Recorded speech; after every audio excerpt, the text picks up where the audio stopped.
Σήμερα θα αλλάξουμε μπίλιες από ένα βαριατόρ ενός Piaggio Beverly 300.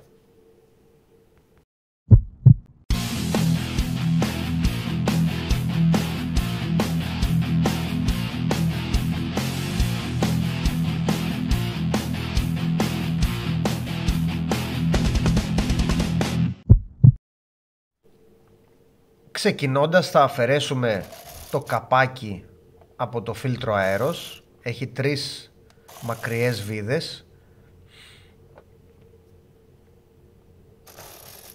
Θα αφαιρέσουμε και το φίλτρο αέρος.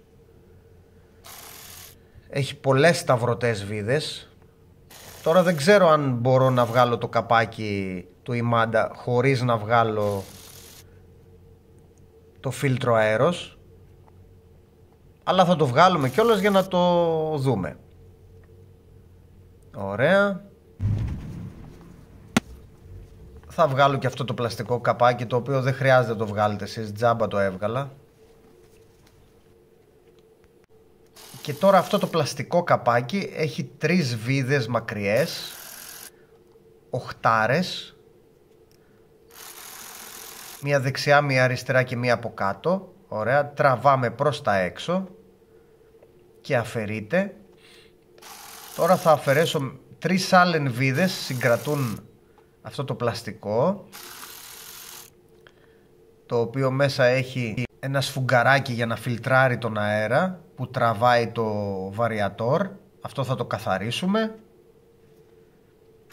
Και τώρα μία στο κέντρο και πολλές περιφερειακές 8άρες βίδες για να λύσουμε το καπάκι του Imanda.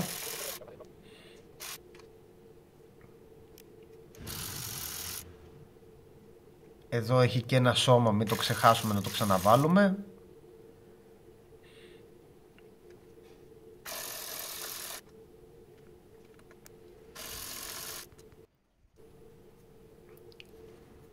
Τώρα θα κοντράρω το πίσω μέρος του Imanda για να ξεβιδώσουμε το 19 παξιμάδι. Ωραία. Άλλη μία σταυρωτή εδώ πρέπει να βγει. Ένα πλαστικό καπάκι που εμποδίζει το καπάκι. Ωραία, οι 2 τελευταίες βίδες νομίζω είναι.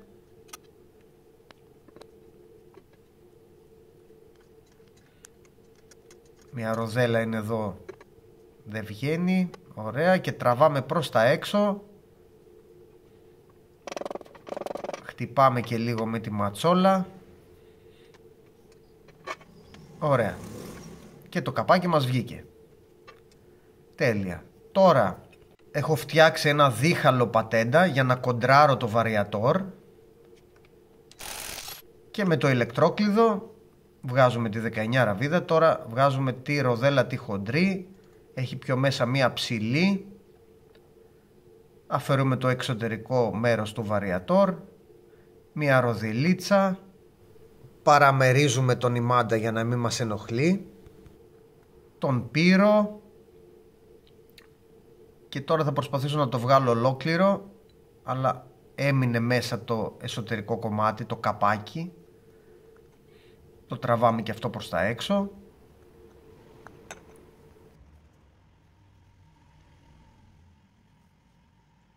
Ωραία, αυτό είναι το βαριατόρ από τη μέσα πλευρά. Θα αφαιρέσουμε τις παλιές μπίλιες, οι οποίες είναι Dr. Puley 12 γραμμάρια, και θα βάλουμε τις μαμίσιες, οι οποίες είναι στρογγυλές και πιο βαριές, τα 14 γραμμάρια, το οποίο σημαίνει ότι θα δουλεύει πιο αργόστροφα ο κινητήρας, γιατί με τις Dr. Puley είχε μεγάλη πολυστροφία. Λοιπόν, αυτές δεν μπαίνουν όπως να είναι. Έχουν ένα τυφλό σημείο και ένα που έχει ένα λούκι.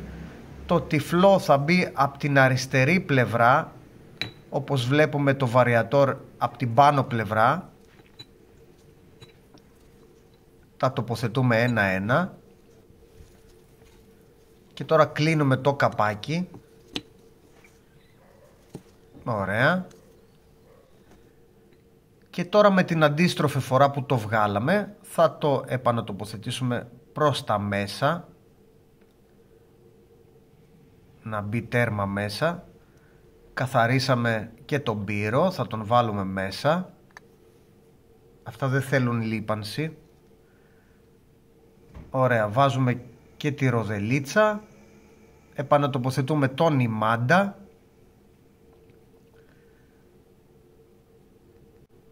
Το εξωτερικό μέρος του βαριατόρ. Το χτυπάμε και λίγο με τη ματσόλα. Τη μικρή ροδέλα, την πιο λεπτή, την πιο χοντρή. Το 19 πακ σημάδι.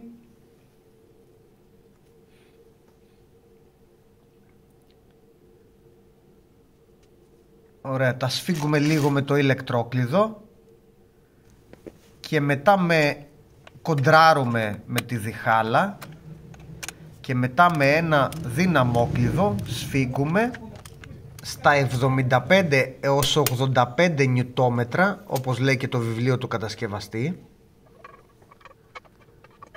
Επανατοποθετούμε το καπάκι, το χτυπάμε λίγο με τη ματσόλα. Θα βάλουμε και τη βίδα στον πίσω άξονα και βιδώνουμε περιφερειακά όλες τις βίδες με το χέρι για να είμαστε σίγουροι ότι δεν θα τις στραβοπιάσουμε.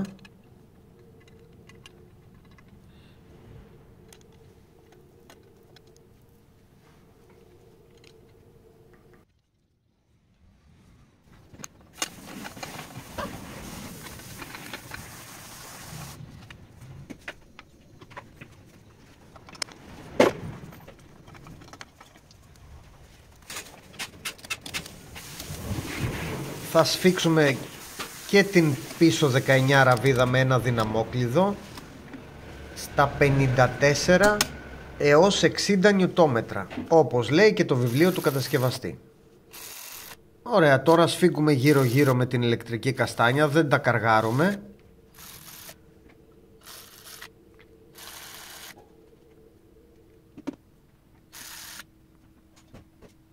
Και τώρα με ένα δυναμόκλειδο σφίγγουμε στα 11 έως 13 νιουτόμετρα. Ωραία, επανατοποθετούμε και το πλαστικό καπάκι που έχει το φίλτρο μέσα που τραβάει αέρα, το βαριατόρ, αφού καθαρίσαμε και το σφουγγαράκι. 3 Allen παίρνει εδώ.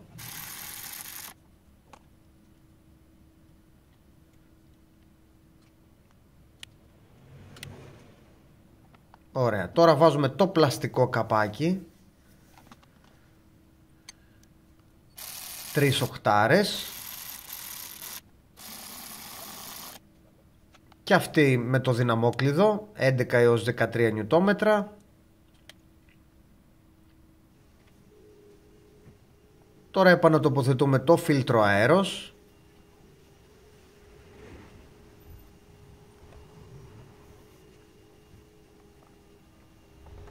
Πολλές σταυρωτές βιδούλες,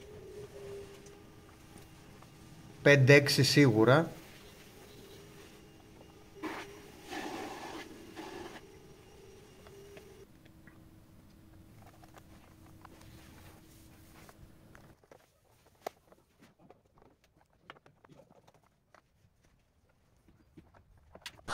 Και τέλος το καπάκι που είναι για ομορφιά αυτό, με 3 μακριές σταυρωτές βιδούλες. Και η αντικατάσταση μπιλιών σε ένα βαριατόρ από ένα Piaggio Beverly 300 είναι έτοιμη. Θα τα πούμε στο επόμενο βίντεο. Για ό,τι απορίες έχετε γράψτε μου στα σχόλια.